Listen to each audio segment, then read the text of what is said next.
I'm Haley Taylor, and you're listening to the Rough Draft Diaries. This week on the Rough Draft Diaries, we're talking to Dr. Shanda Gore, specifically in connection with the Minority Business Association Center, or MBAC. So the Northwest Ohio Toledo MBAC is one of 7 grants in the state of Ohio, again with 17 counties that fall with it. And we are actually part of the system to help support through business counseling and making sure that accounting, business management, certifications are put through with the state, contract procurement, estimating and bidding, identifying some local resources, of course. We help companies with loan packaging, their marketing plan development, and, of course, referrals to financial programs, either within the state of Ohio or in the local community. But we provide all these services for free as a support for those companies to not only survive, but to thrive in Northwest Ohio.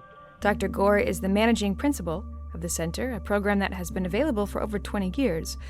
Although she mentioned local business owners may not know these free resources exist. We see it as, again, small businesses make up Northwest Ohio in a very large way, and if they grow, so do the number of jobs and opportunities. And I think with this particular grant, which makes it unique and different from prior grants, which I've been involved in 3 other renditions of this same grant, this time it's got a strong build-in with financial literacy, and it also has a strong support for workforce development. And that is critical too, the diversification of the workforce, the support, and of course with the employers, which are these small businesses. It's so critically important that we support them so that they can move forward. And I must say that actually during COVID, this COVID crisis that we've been in, a number of these businesses have been impacted in such a negative way. And for those that were not able to make the switch into e-commerce, we're paid very close attention to that because there is an opportunity. We don't want businesses to miss that opportunity. And so 2020 presented both challenges to companies, these specifically that are disadvantaged, but we've never seen such a surge in the last year and a half as much as we've seen during this time period. 2020 provided a season of change for a lot of people. The pandemic can help you rethink your life choices, specifically career choices.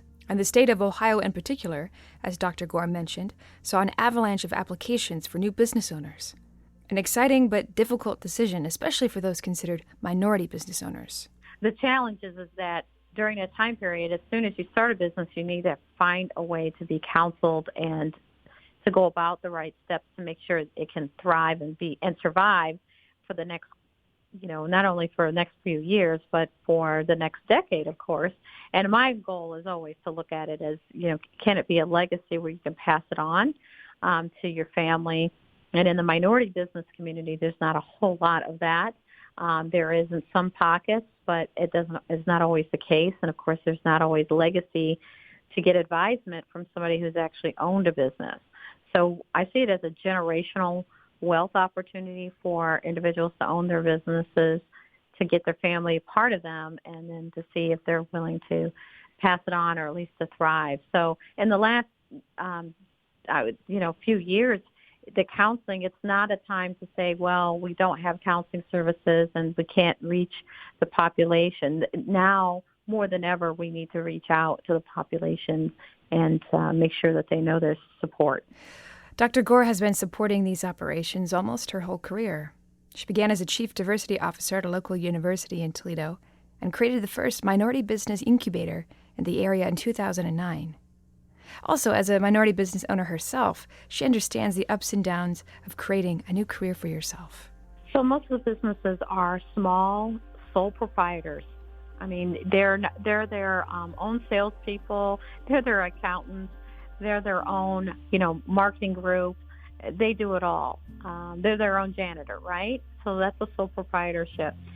Know that you're not alone. You don't have to go it alone. You're not alone, and that you can there are organizations here that are here strategically to help you. Also, keep in mind it takes time to ramp up, to identify, who your target audience is, You don't have to be everything to everybody. Know that there are niches and that you find your niche and that you fulfill that. So I think it's very important for individuals. I think back on all the advice my mother and my father gave me on how to approach not just business but life in general. Have faith in that you have skills and you have experiences that are worth sharing. And so this is an opportunity for you to do that if you are so inclined to be a business owner. So I just want to make sure to encourage that if you've thought about pursuing it, there are long hours involved, but it can be very rewarding, and there are ways for encouragement out here. You don't have to be by yourself. I'm Haley Taylor, and thanks for listening to this episode of the Rough Draft Diaries.